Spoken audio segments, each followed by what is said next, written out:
नमस्ते। अजब ज्ञान हिंदी यूट्यूब चैनल में आपका स्वागत है। आज हम आपके लिए लाए हैं अकबर और बीरबल की एक नई कहानी, जिसका नाम है चोर मचाए शोर। तो शुरू करते हैं आज की ये कहानी। दिल्ली की रातें उस दौर में शांति के लिए मशहूर थी। लाल किले की ऊंची ऊंची प्राचीरें हवाओं से बातें करती, प्रहरी अपनी तलवारों के साथ चौकन्ने रहते और शहर के बाजार दिन भर की चहल पहल के बाद गहरी नींद में सो जाते। पर वो रात कुछ और ही थी। कुहासे से भरी हवा, दूर से आती ऊंटों के कदमों की थाप और अचानक एक तीखी आवाज, चोर चोर, पकड़ो चोर। यह आवाज सुनते ही गलियों में रहने वाले लोग अपने घरों से झांकने लगे। कोई लालटेन लेकर बाहर आया, कोई दरवाजा आधा खोलकर चौकन्ना हो गया। आवाज आ रही थी व्यापारी बहुदास के घर की दिशा से। बहुदास शहर का नामी व्यापारी था, मसालों और रेशमी कपड़ों का बड़ा सौदागर। उसकी तिजोरियों में हमेशा धन भरा रहता और घर में हमेशा नौकर चाकरों की भीड़ लगी रहती। कुछ ही क्षणों में चौकीदार और राहगीर वहां पहुंच गए।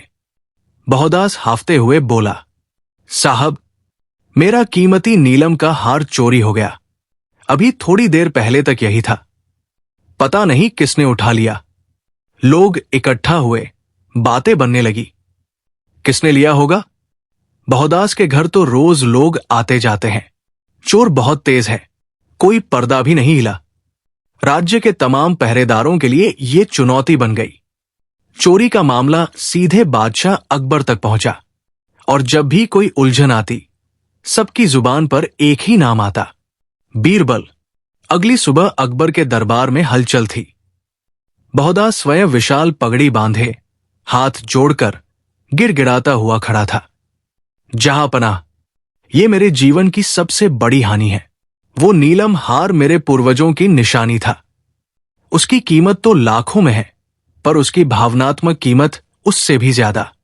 अकबर कुछ पल चुप रहे, फिर गंभीर आवाज में बोले, चोरी हमारे राज्य की सुरक्षा पर सवाल है।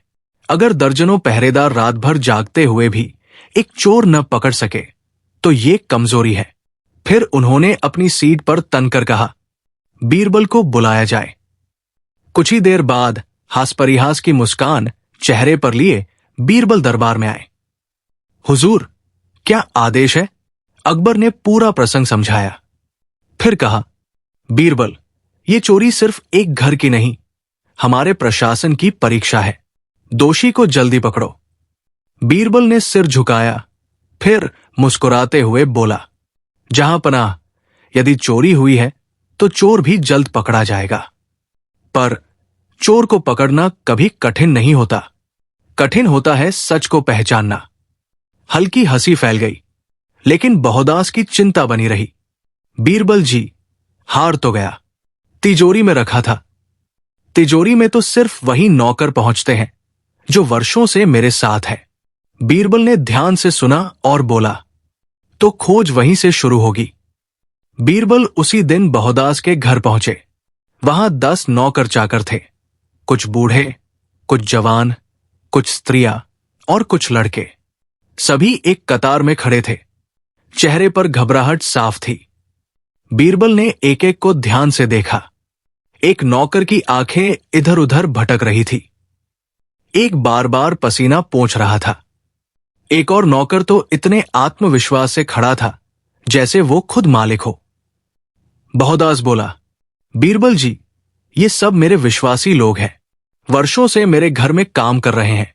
बीरबल मुस्कुराया, मैं भी ये जानता हूं, और मुझे ये भी पता है कि सबसे बड़ी चोरी अक्सर वही करता है जिस पर सबसे अधिक भरोसा हो। सबके चेहरे उतर गए। बीरबल ने आगे कहा, मैं एक छोटी सी परीक्षा लेना चाहता हूं। सब सिर झुकाकर तैयार हो गए। बीरबल ने 10 समान लंबाई की लकड़ियां मंगवाई, एकदम बराबर लंबी। फिर हर नौकर को एक एक लकड़ी देकर कहा, यह सच्चाई की लकड़ी है। जो भी चोर होगा उसकी लकड़ी रात भर में 1 उंगली बढ़ जाएगी। नौकरों ने चौंक कर देखा। बहुदास भी हैरान था। बीरबल जी, ये कैसा जादू है? बीरबल ने हल्की मुस्कान दी।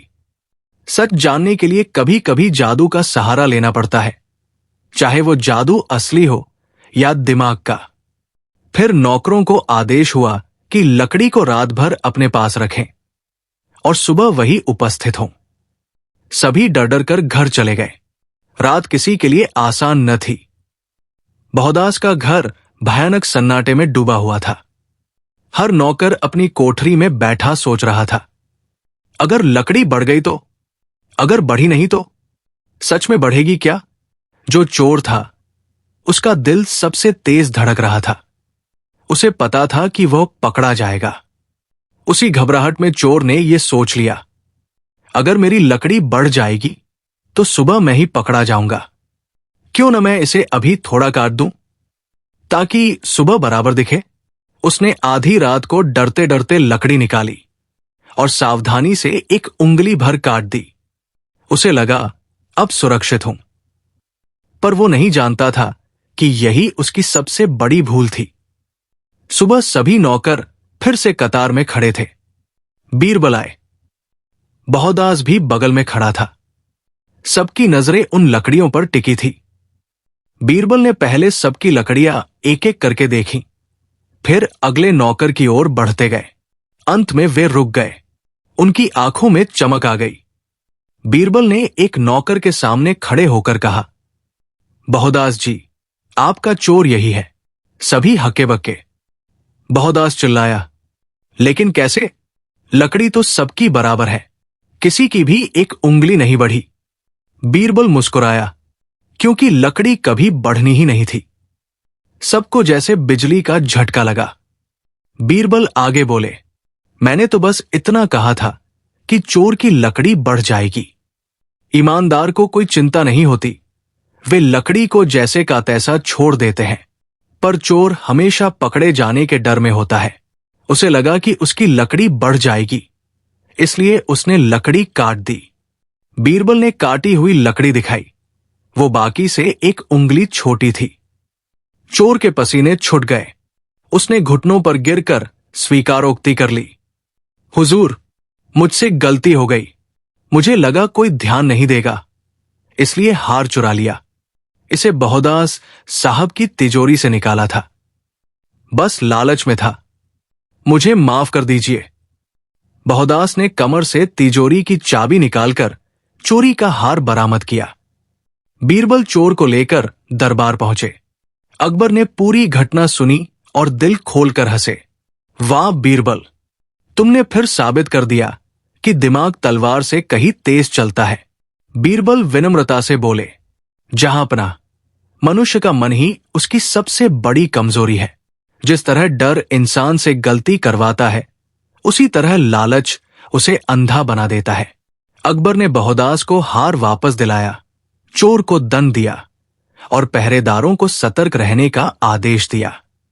फिर अकबर ने दरबार में घोषणा की, आज से बीरबल न केवल मेरे मुख्य सलाहकार हैं, बल्कि राज्य के बुद्धिनायक भी कहलाएंगे। दरबार तालियों से गूंज उठा। चोरी का मामला सुलझने के बाद बहुदास ने बीरबल को अपने घर भोजन पर बुलाया। बीरबल ने सादगी से निमंत्रण स्वीकार किया। बहुदास हाथ जोड़कर बोला, बीरबल जी, आपके कारण मेरा सम्मान बचा। ये हार तो बस एक आभूषण था, पर आपकी सोच अमूल्य है। बीरबल हंसे, बहुदास जी, जहां भरोसा होता है वही धोखा जन्म लेता है, लेकिन बुद्धि और धैर्य से हर कठिनाई सरल हो जाती है। बहुदास ने बीरबल को रेशम का एक सुंदर दुपट्टा उपहार में दिया। बीरबल ने विनम्रता से कहा, उपहार दिल का होना चाहिए। बहुदास जी, ये मेरे लिए पर्याप्त है। चोरी की यह घटना पूरे शहर में चर्चा का विषय बन गई। सुना तुमने? बीरबल ने लकड़ी से चोर पकड़ा। क्या बुद्धि है आदमी की। अकबर बीरबल का मुकाबला कहीं नहीं। लोगों की आपस की बातों में और भी जोड़ा जाता। सिर्फ बीरबल ही है जो चोर को बिना हाथ लगाए, बिना किसी डंडे मार के केवल बुद्धि से पकड़ लेते हैं। बाजारों में फिर से चहल पहल शुरू हुई। राज्य के पहरेदार अब और सतर्क हो गए। बहुदास की तिजोरी अब दोहरी सुरक्षा में थी। चोर को दंड मिला पर अकबर ने उसे कठोर सजा नहीं दी, क्योंकि उसने अपराध स्वीकार किया था। कुछ महीनों बाद वही चोर मेहनत से काम करके फिर से बहुदास के घर आ पहुंचा, पर इस बार चोरी करने नहीं, बल्कि क्षमा मांगने और ईमानदारी से काम मांगने। बहुदास ने उसकी पश्चाताप देखकर कहा, गलती इंसान से होती है, लेकिन यदि कोई सच में बदलना चाहता है तो उसे मौका देना चाहिए। उस चोर को फिर से बहुदास के घर नौकरी मिल गई और उसने जीवन में फिर कभी किसी का नुकसान नहीं किया। कुछ दिन बाद जब बीरबल दरबार से लौट रहे थे, अकबर ने उन्हें रोककर पूछा, बीरबल, एक बात बताओ, तुम्हें कैसे पता चला कि चोर लकड़ी काट देगा?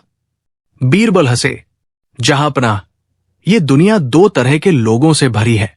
एक वे जो सच्चाई पर भरोसा करते हैं, दूसरे वे जो झूठ को भी सच बनाने की कोशिश करते हैं।